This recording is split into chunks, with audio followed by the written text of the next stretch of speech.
Come on. Come on, little fella. Don't be shy. That's it. Come on. These little fellows have been fed diets containing genetically modified potatoes, and then all these experiments are done in comparison with the non-genetically modified potatoes, so that you can pick up any differences. We only investigated these three things: growth, development, and immunity, and they were not supposed to have been touched. But it's that pace of change that's worrying other scientists as well. They say GM food is being rushed onto the market and into our diets without adequate safety tests, and that we're part of one huge experiment.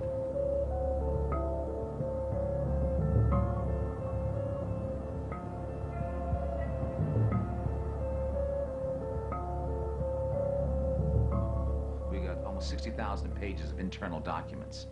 And in these internal documents, it was very clear that the scientists inside the agency said, we need to test these foods for toxicity, allergenicity, immune response, lower nutrition, and for environmental contamination. Page after page of study they said we need. None of this was done. Today, around a third of the soya from the US is genetically altered. And when it gets to the factory, it's mixed together with ordinary soya. And you never know which is which.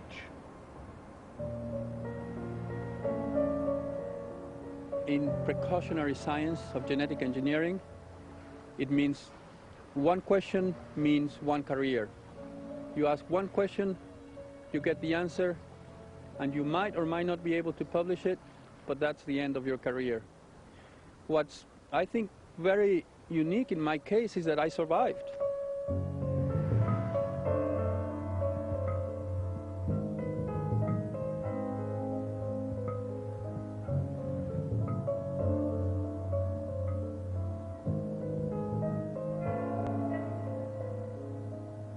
The attack on scientists is very well structured by the biotech industry. It's systematic, it's worldwide, it's very coordinated.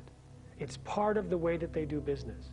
So anywhere in the world, at any time, if someone finds a problem, they're jumped on. And if the problem is really severe, they get jumped on even more whenever there's something that comes up that can threaten this biotechnology empire.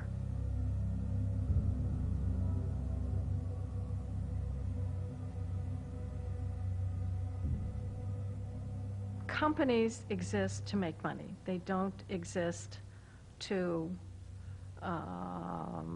entirely for the public good. They exist to give profit back to their shareholders.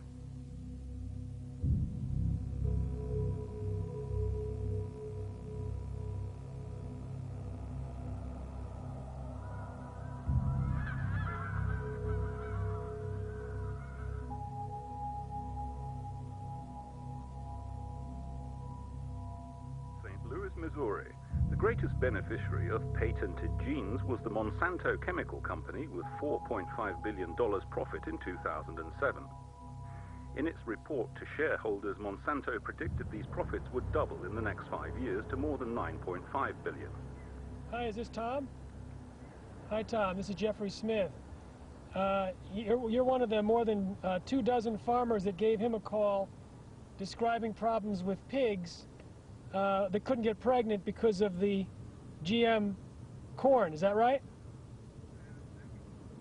So what I may do at another time, I'm on my cell phone now, but I might actually, after we talk a bit, I might actually email you and tell you exactly what I've written down about what we've talked about to make sure it's accurate. All right.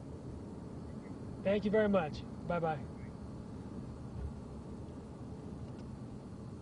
So that was good news. He said that he was willing to talk. His cell phone was dying on the battery. And he said, first thing he said was, is my name going to be in the article you're writing? So I had to put him at ease and tell him no. If not, if he didn't want it to be in the article, it wouldn't be in there. That's why we don't have a lot of whistleblowers. The farmers Farmers are not interested. A lot of scientists are scared about it. And that's the whole state of the art right now, where almost all scientists focused on genetically engineered research are funded directly or indirectly by industry. So we're in a very dangerous situation because there's no real independent science.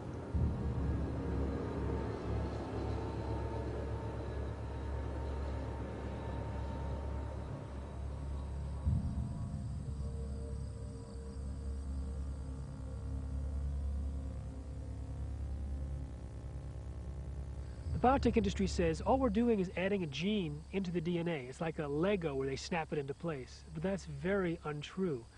When the single process of insertion can change the natural DNA in many ways that are unpredictable, and they can lead to toxins and allergens and new diseases and antibiotic-resistant diseases and nutritional problems. Most of the soy grown in the United States is Monsanto's Roundup-ready soybeans, where they take the soybeans and they put into the DNA a gene that allows the plant to be sprayed with Monsanto's Roundup herbicide. And it will kill all of the weeds around the plant, but the soybean plant will survive. So 86% of the soybeans in the United States are genetically engineered to withstand Monsanto's herbicide.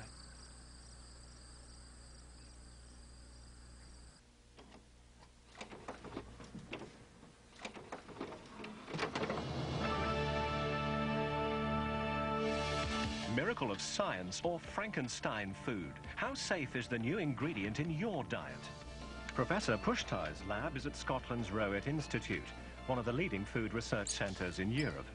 Scientists here are trying to find out whether long-term consumption of GM foods may affect health. The professor is so concerned about the implications of his discovery, he's decided to publicise his findings early. As a scientist looking at it and actively working on the field, I find that it's very, very unfair to use our fellow citizens as guinea pigs.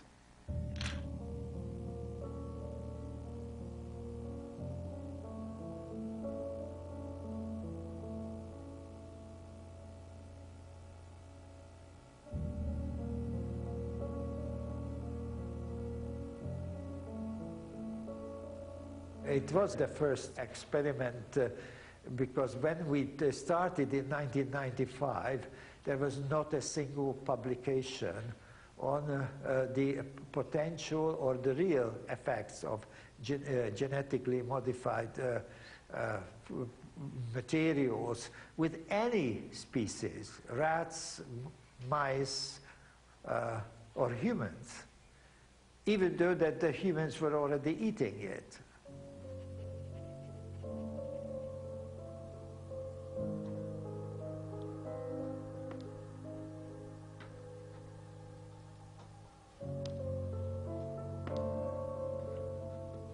This is the same variety of potato, Desiree, that we used for genetic engineering in 1995.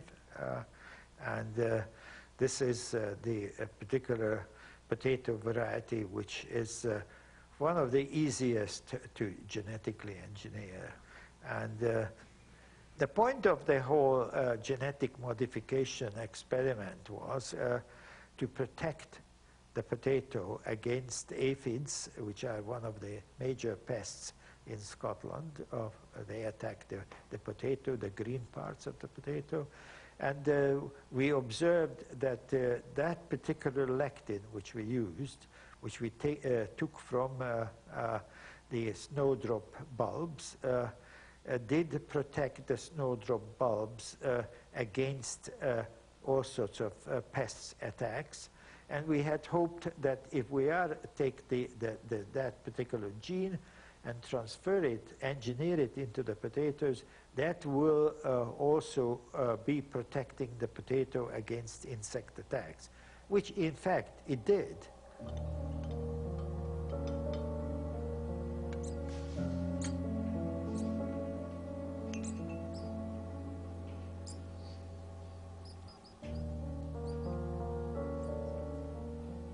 After the animals were killed and dissected, we found out that in comparison with the non-genetically modified potatoes, their internal organs developed differently. Some of the internal organs, such as, for example, the gut, increased in size, even though that the rat itself was not growing as fast. Or some of the other tissues, for example, the liver or the kidneys, were not developing as well as the controls. And the conclusions were, and this is important, they found in those data 36 very highly significant differences between the GM-fed animals and the non-GM-fed animals.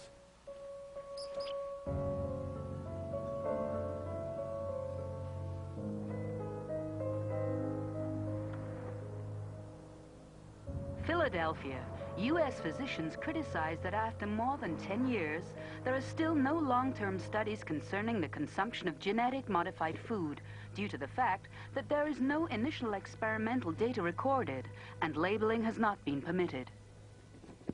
So, even though I'm not a scientist, I worked with more than 30 scientists over 2 years to document the known health risks of genetically engineered foods. And the first part of the book is the documented health risks. And there's 65 different health risks divided into sections. Now, the first one that I chose to highlight within evidence of reactions is Dr. Pustai's work. And the reason why is that Arpad pointed out that it was basically the process itself of genetic engineering that caused this significant damage. So only the genetically engineered potatoes caused the problem. The rats that were fed the natural potatoes along with the same insecticide did not have the same problems. So his brilliant design showed that it wasn't the insecticide that caused the problems. It was somehow the process of creating the genetically engineered potato. And he used the same process that's used to create the other genetically engineered crops on the market. The rats ate them for more than 100 days, the human equivalent of 10 years. The immune system takes about 10 days to get in top gear. So if we do a short-term trial, we wouldn't have seen the end result.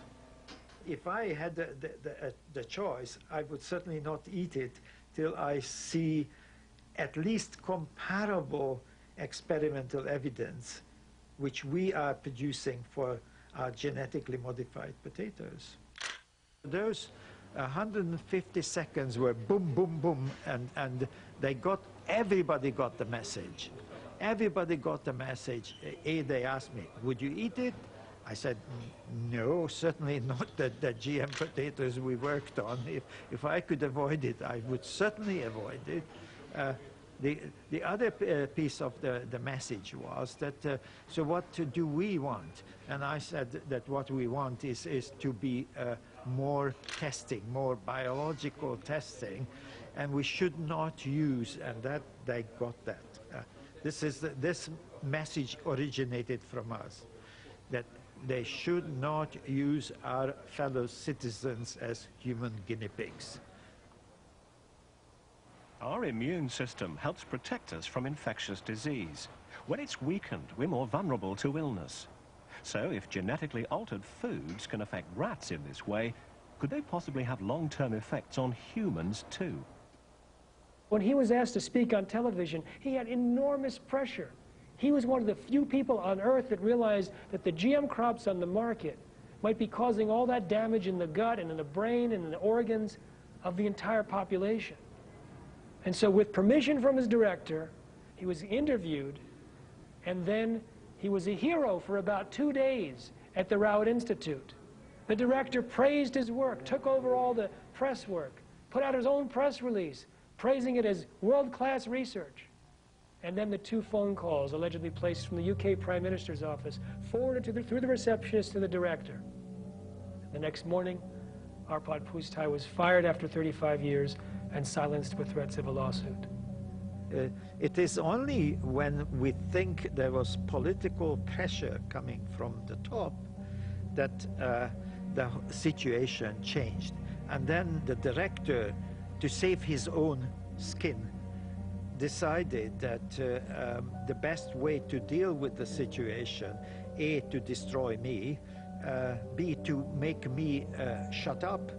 So they invoked a contract that whatever they did say on TV and radio and wrote in the newspapers, I could not deny it. I could not correct it. I couldn't say what was the real situation. And then we looked at the submissions of applications by the biotech companies for those products which we're already eating. And we found out that they were flimsy, they were not scientifically well-founded, and certainly the work which was reported in them did not compare well at all with our very extensive studies.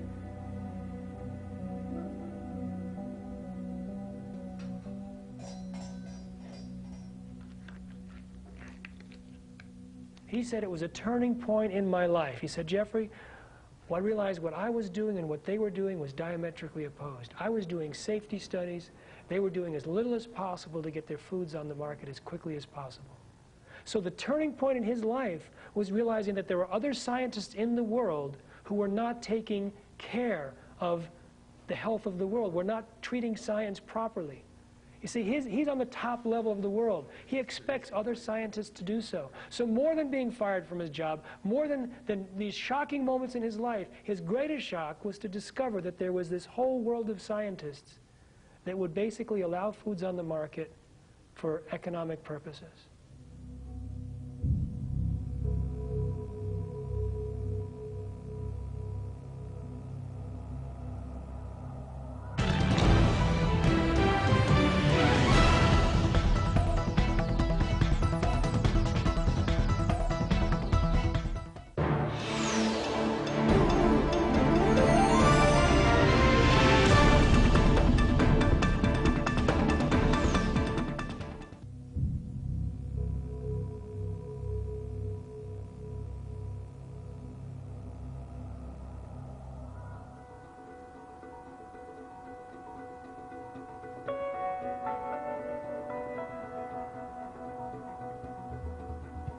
Washington.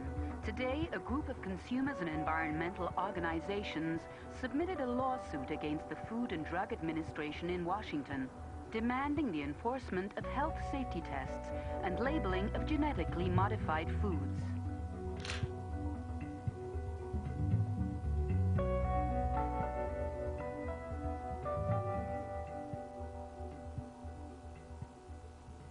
So what we have here is 60,000 pages of documents, of internal documents of FDA in these boxes here on what happened when they suppressed their science about GMOs. Going through these documents, we've come up with, we've come up with really the central documents that really demonstrate this suppression. It's really quite remarkable. Number of documents here. You see some of the major scientists at FDA saying these GMO crops are very different. So this is early on. This is the very beginning of the regulation of genetically engineered food in the United States. Scientist after scientist says these genetically engineered foods are not equivalent, not substantially equivalent to conventional food. And that, of course, that was the position that the industry wanted. There's nothing different here. They said, oh, no, it's very different.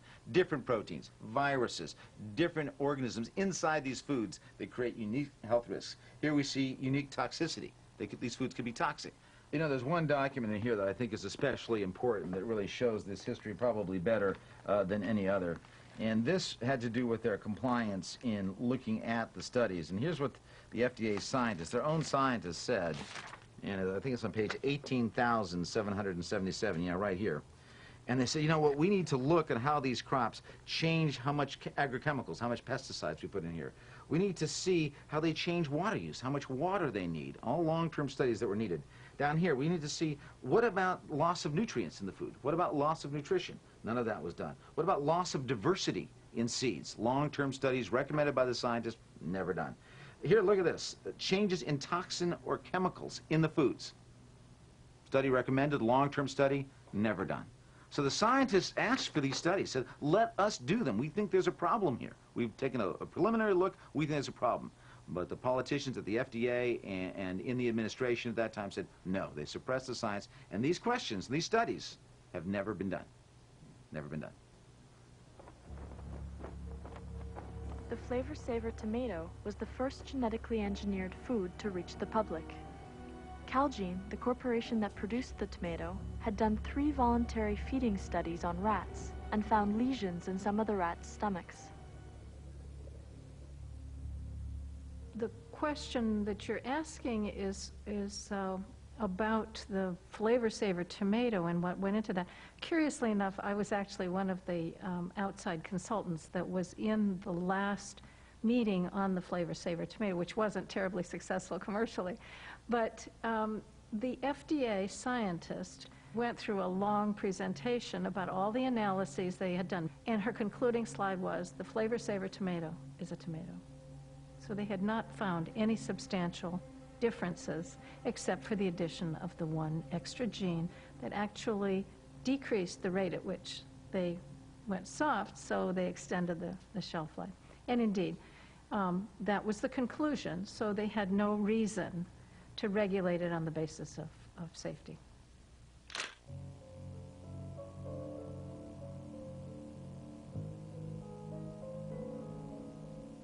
The results of the suppression of science that you see in these documents was that the FDA said to Monsanto and the other companies involved, don't worry, we don't want to see your science.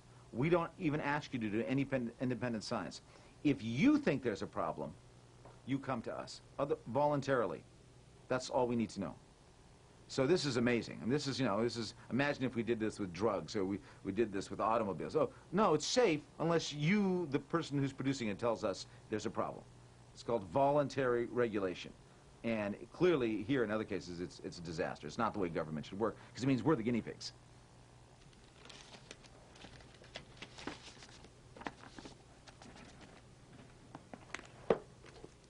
When you look at what happened with the FDA, it wasn't just an attack on science. It was really an attack on knowledge, because people had a right to know about what was in their food and a right to choose whether they wanted that food or not. And it was the active intent that they did not want people to have that knowledge and not want them to have that choice. So this isn't just a story about science. It's a story about knowledge, democracy, and freedom of choice.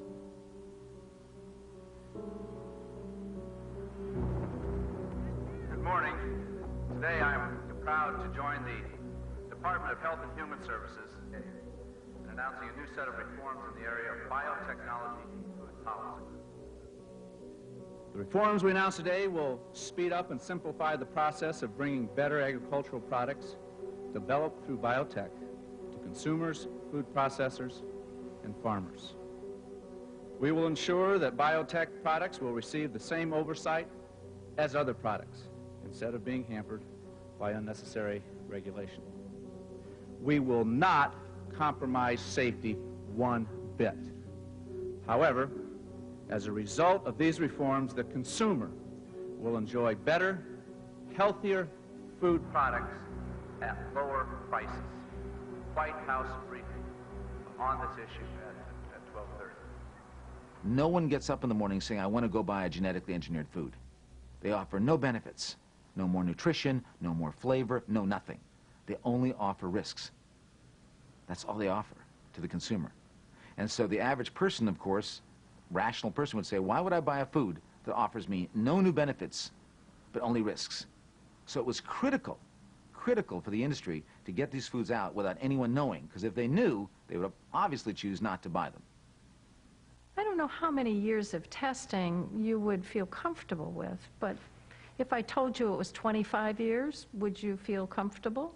If I told you it was 12 years, would you feel comfortable? 6 years? At what point, how many years of testing and how many different kinds of tests would make you feel comfortable? I will tell you, as I've said before, that because these foods are tested more than any other new kinds of foods that have come on the market, I am more confident about these than I am about picking up a new package of something that the ingredients of which I don't know.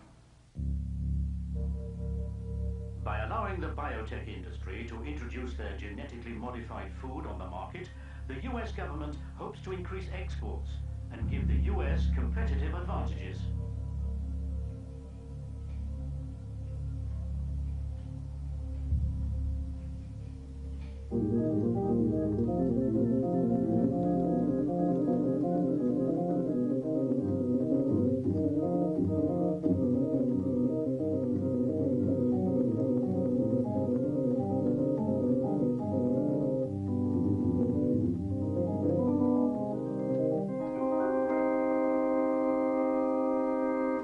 So this is Bach rather upset. I mean, this is Bach in a very, very feisty mood.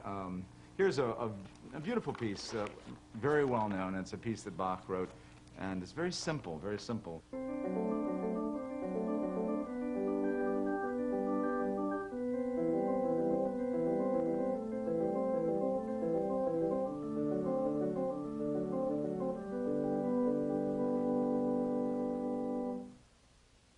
I was about 3 or 4 years old here, and, you know, I'm almost all head. I have a huge head. And I guess I should have known then that I was going to be somebody who's going to spend his life writing, thinking, and talking, because it seems to me that's an early indication of that's where I was headed. On the left here, this is my brother Alan, who was just a tremendous influence in my life. Alan introduced me into fly fishing. And it was really through him that I became involved in anti-war activities as a young man, and later in civil rights activities, and then in the environmental movement. And what was so encouraging in those years was we were able to stop a war, help stop a war as an act of conscience. We were able to say, you know what, we're going to begin a long path towards racial justice. We were succeeding. We created the environmental movement in this country.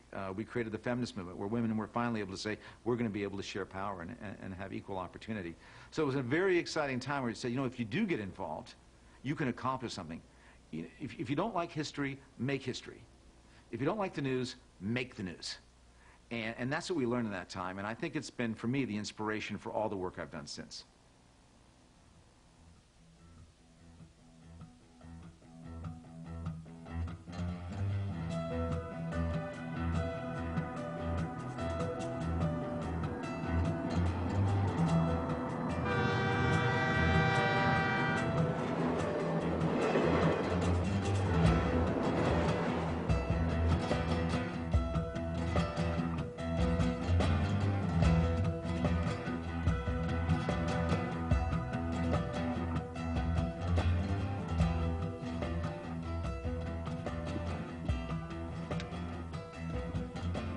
I had a long-term relationship with a group of indigenous communities.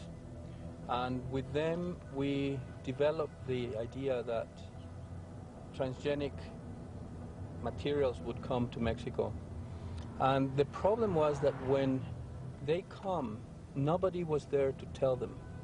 So that's when we started thinking we should really prepare a laboratory with capacity to detect the presence of transgenic organisms. And that's where I was helping them to set up that laboratory. And the person who came to train them was my student, David Quist. We were just training, and to train you would have to have a positive control and a negative control. For the positive control, he brought corn from the US, and from the negative control, we thought we should just use the local corn, which of course is going to be clean and wonderful. And the surprise came when the negative controls started coming out positive.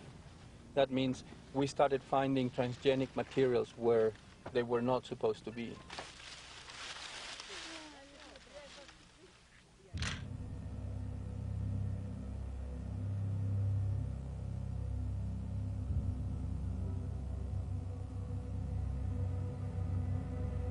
The reason why our findings were so astounding was because it was thought that there was no transgenic corn being planted in Mexico at all.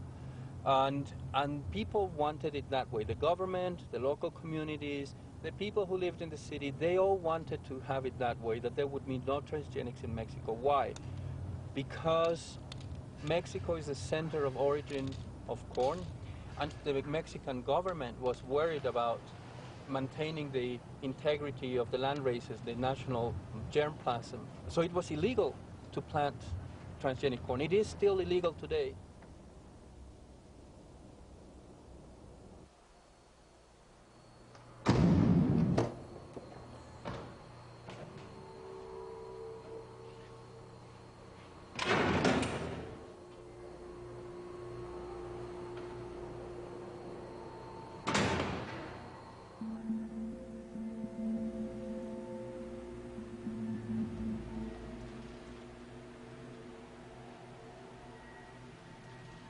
This is the Civet Maize Germplasm Bank.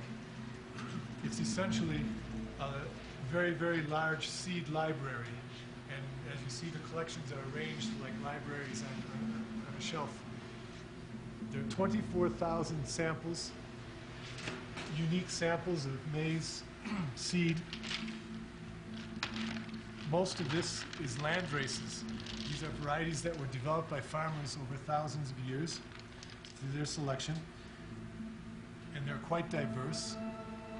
These collections are also a source of useful traits for breeders who are looking for things like insect resistance, drought tolerance, grain quality, all kinds of other characteristics.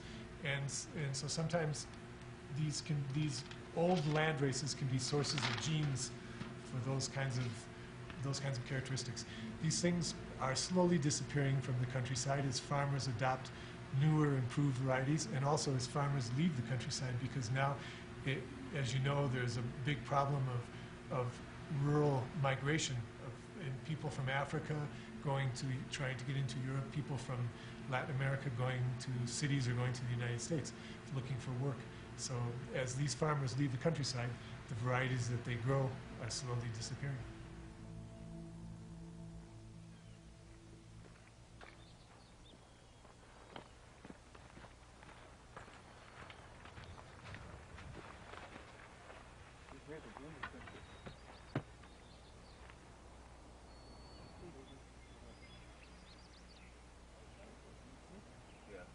We're here in central Mexico, in a place where traditionally for many thousands of years corn has been planted in these lands. It's a very rich volcanic soils, and people plant corn here for many generations.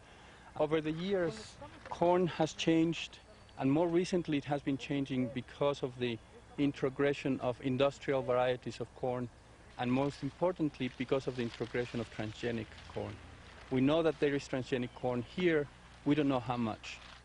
And we want to be able to tell over the years, over time, whether there is more or less, what kind of transgenic materials are here. Because the transgenic manipulation is invisible, people around here don't even know that they are receiving the transgenics, and they are growing them, and they're passing them on to their children and to their neighbors and so on. So what we're trying to develop is the methods so that they can know what's happening and make their own choices and the decisions about what to do about it. One way to do it, the way most people have done it so far, is to go down to the fields and sample each one of the fields. You take a piece of a leaf and then take it to the lab. But that's very time-consuming and very difficult to do. The possibility that we are developing is the possibility of sampling the air that contains pollen grains from the corn, so that we are, in effect, looking at many fields at the same time, looking at the particles that come in the air, and then detecting the particles of corn, and within those detecting those pollen grains that are transgenic.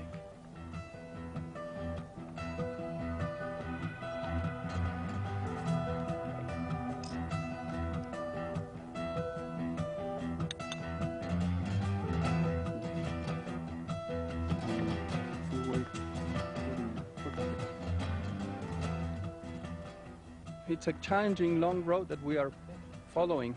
The next step for us would be to be able to have a piece of machinery that we are developing that we could move around with us. But really our goal in the end is to get ourselves out of the picture, to develop an instrument that we can make available to those people down there, and we want to enable them so that they can go into the internet and through the internet build up a map so that they can see each other on the landscape and in relationship with each other.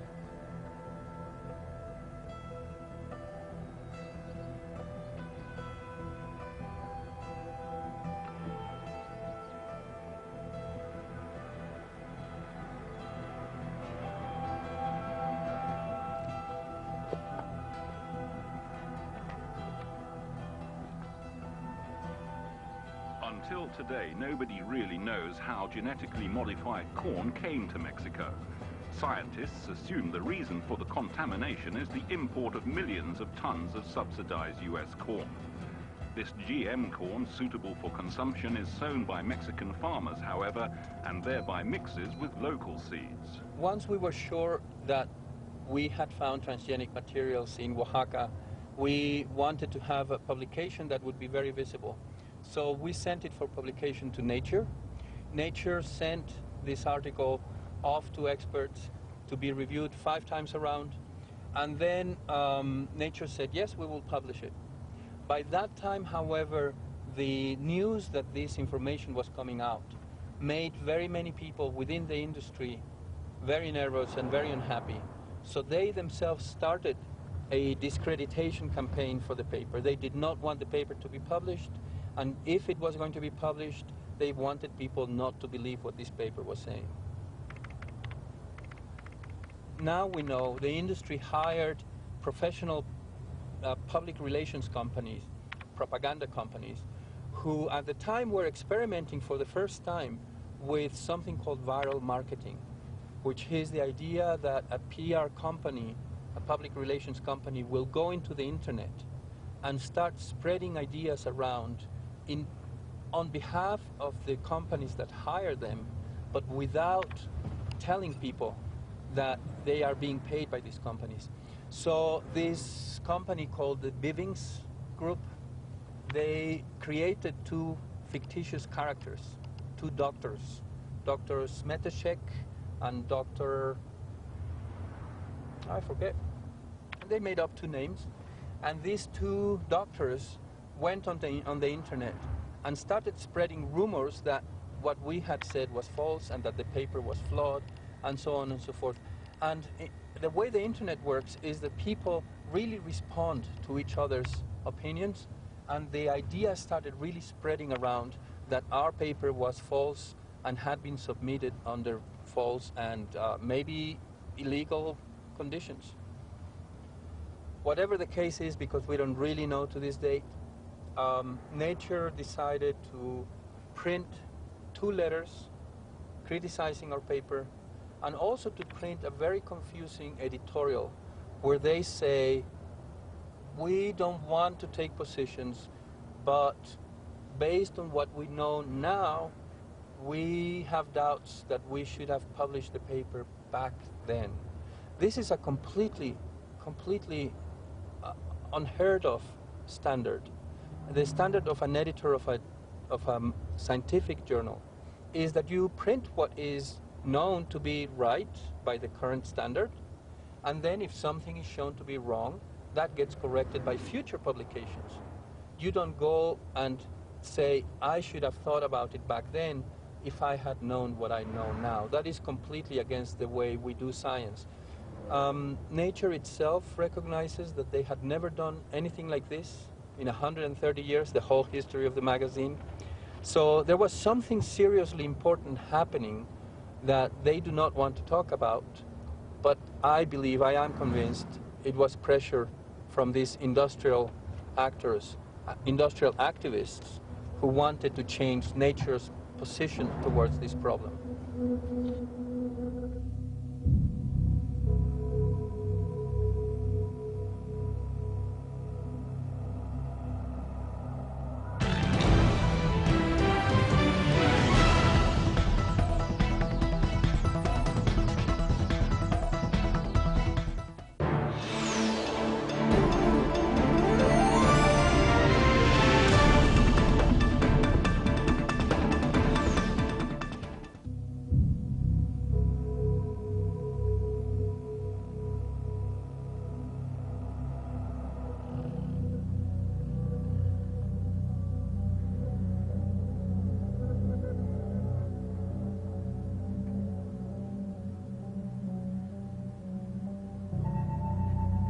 the industry said, you don't need to worry about this because we have it under control.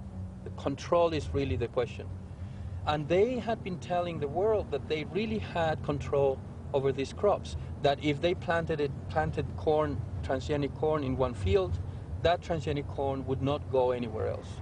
So our discovery that we were finding transgenic corn maybe 1,000 miles from the nearest legal transgenic corn field was a huge problem for them, because it really showed very simply and with real evidence that they really did not have control.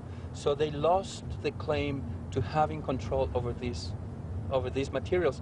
And from that point on, they started talking about coexistence.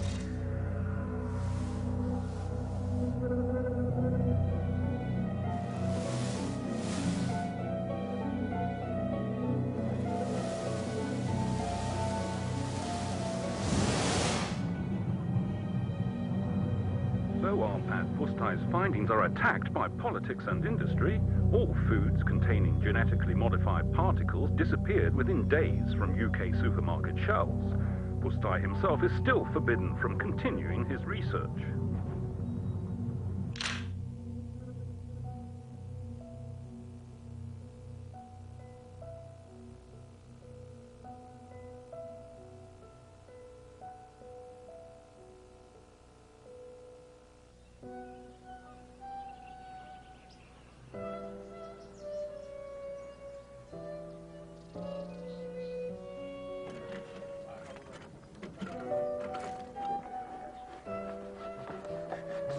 Ami ott lent volt, annak a malomnak a pofánra neki. Köszönjük a szép születekor, igaz? Aha. Ugye mennyi körtön is? After that explosion in 1998 August, when everybody was sort of certainly in the higher echelons of power, they were talking about all sorts of nasty things about me. We just took 2 weeks, came here, and nobody cared tuppence about or genetic modification or what I did. I was not a professor, just Arpad. That's what it is, and that really gave us a good respite, refreshed us so that we could go back and face the music again. Take care is started to rain, and when the weather changes very fast here.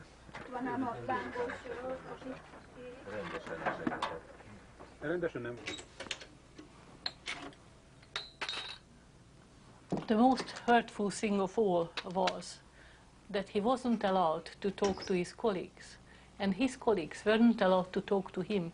So whenever he entered the room, they went silent within seconds and wouldn't talk to each other, and of course they wouldn't talk to him. And at the same time, they started to disappear one by one, leaving him on his own. So by the end of it, we took to the habit of having our lunch separately in my office. Arpad is not the complaining time. He will never tell anybody how much was he hurt by the handling of him by the art. It was really, really very hard on him.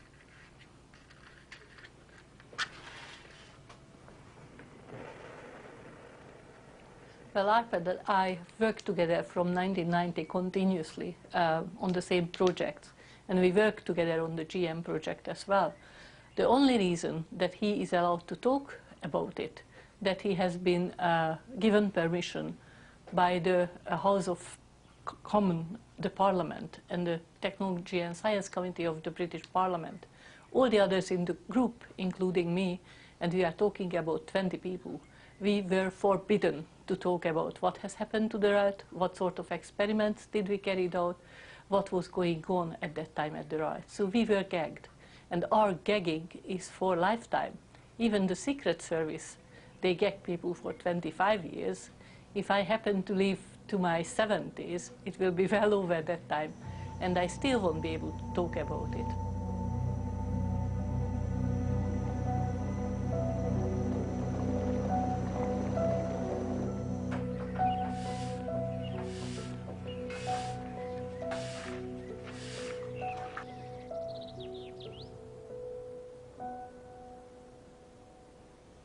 I never actually felt outcast from the scientific community because my connection with the ordinary scientists has remained excellent. I do now regard this more like one of the most important times of my life, of thinking and reflecting on what happened. So instead of being banished from life, I became a start of a new life. You know, when you meet people like, for example, Prince Charles, then I wouldn't have met him otherwise. So I think that there are pluses, strong pluses.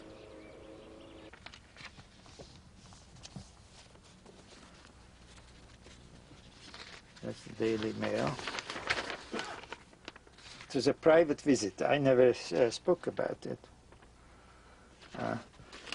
So after all, it was in May. At the end, he asked two questions. Why did I come to Great Britain in 1956? And how I view all this situation.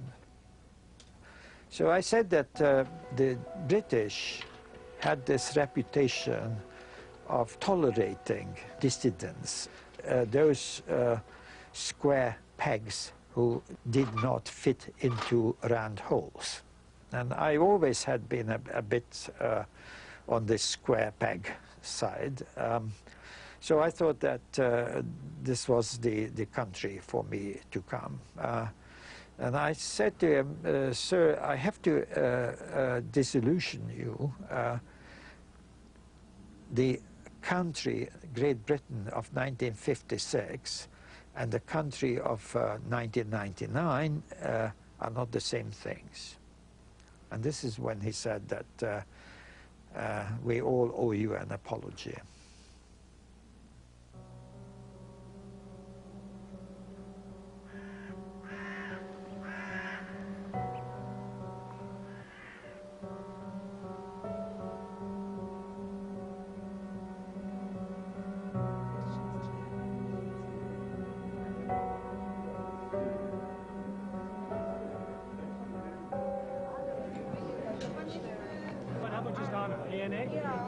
It is all going in the wrong direction.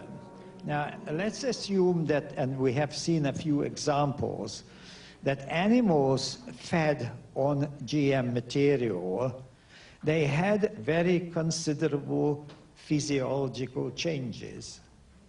Now, when you are eating that animal fed on GM, you will be eating an animal that had already been changed into a different animal, and there is no safety risk assessment done on this. And it is a policy decision by the governments and by the biotechnology industry that they would just simply go on the basis that if you don't know, they cannot be held responsible.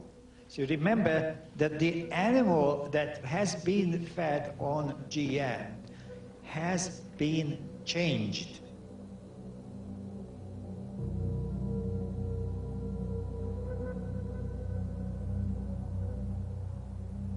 You always will find scientists who are diametrically opposed for one reason or another.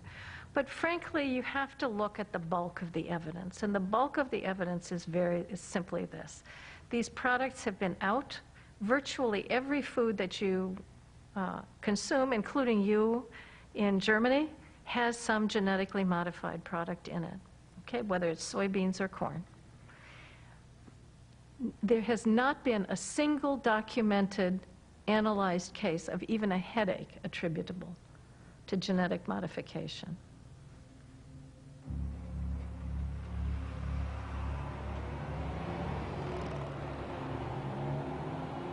Vienna, Austrian scientists carried out long-term studies that showed genetically modified maize fed to mice significantly reduced their fertility.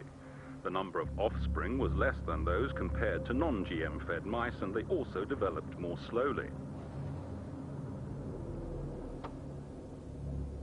I haven't read the study yet. It came out today. I immediately called my office and asked them to get me a hold of the study. So my assistant called into Austria and spoke to someone, and they're going to get me the study as soon as possible.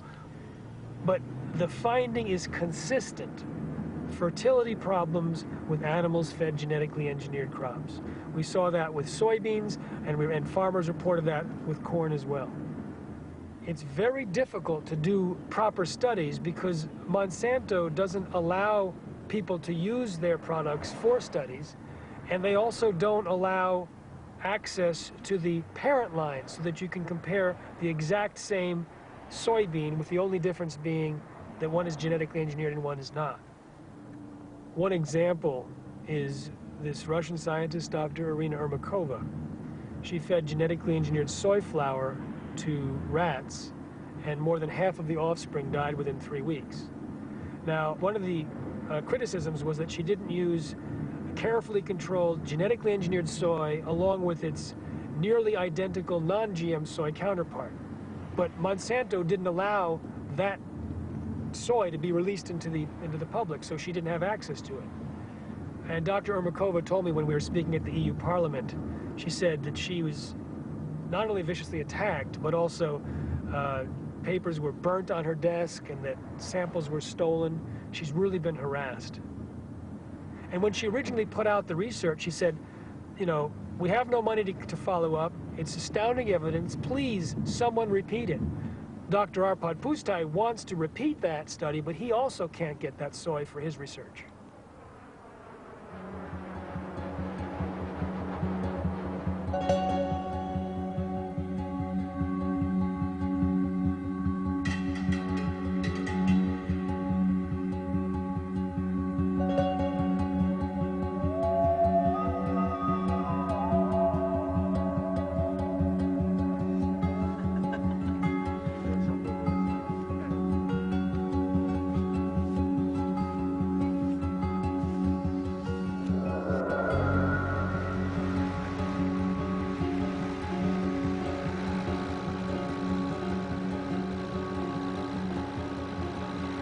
Global sales in the billions of dollars, millions of farmers and backyard gardeners have come to rely on the weed killer called Roundup.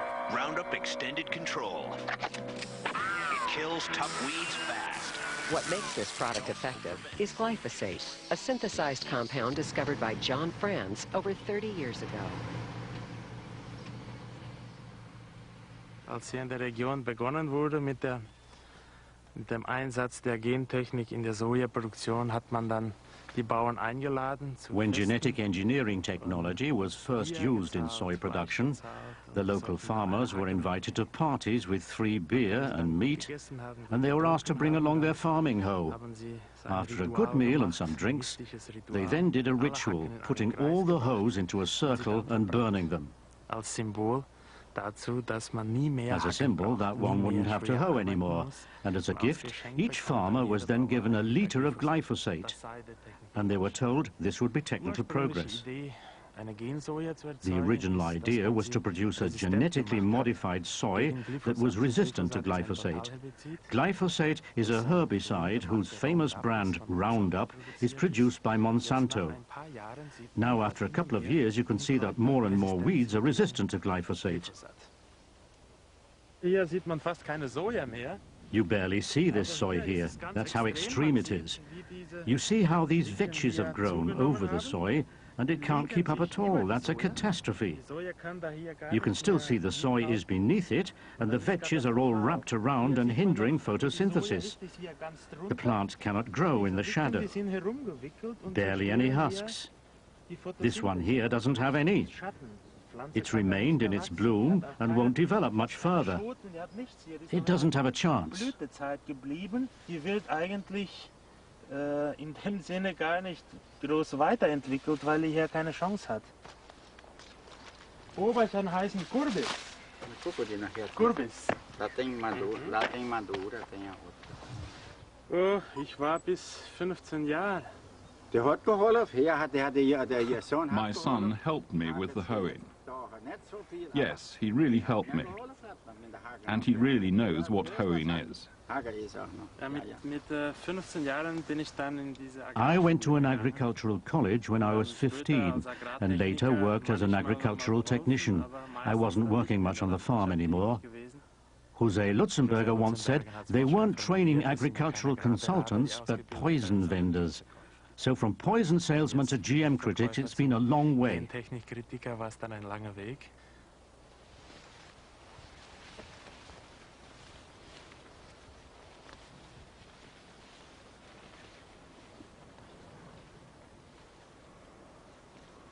Cornisa canadiensis, kanadisches Berufskraut auf Deutsch.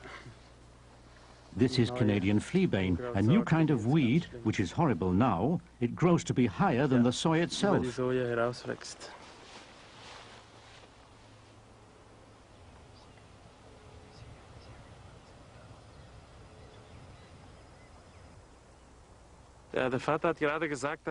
My father just said that the cooperative here tried hard to fight it with glyphosate at a high dosage.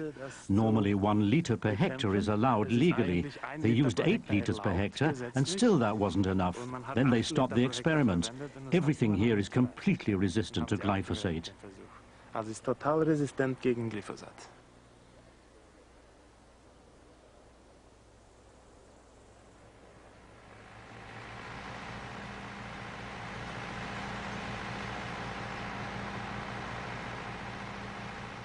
Rio Grande do Sul, dieser Bundesstaat hier, hat... Rio Grande do Sul, the federal state here, has used 85% more glyphosate over the past 4 years since GM soy cultivation was started. This is an ecological catastrophe. So the argument that with GM soy one uses fewer pesticides is simply not true. Stimmt nicht das Argument, dass man hier mit Gensoja weniger Pestiziden einsetzen will.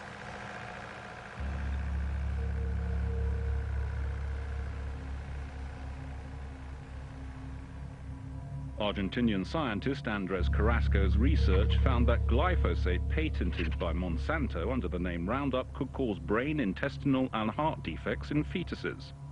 Carrasco blames industry for attempting to intimidate and discredit him, and even accusing him of inventing his whole investigation. Americans, Europeans, most of the developed world has been so successful in using science in agriculture that very few of us live on farms anymore. And most of us don't even know what it takes to get that beautiful food to our markets. So we now demand that nobody can do anything other than what they've done before and can't use modern techniques. It's almost, it's backwards. It's like expecting your doctor to treat you with methods that were used in the 19th century. That's what organic farming is.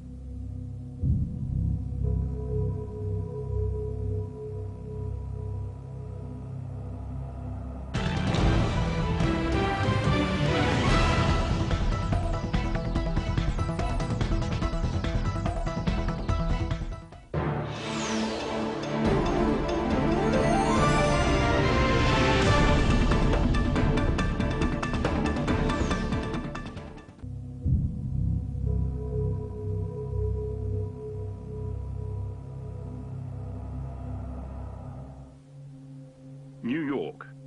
Official statistics reveal that in the past 10 years, food-related illnesses have practically doubled in the US since the introduction of GM food to the American diet.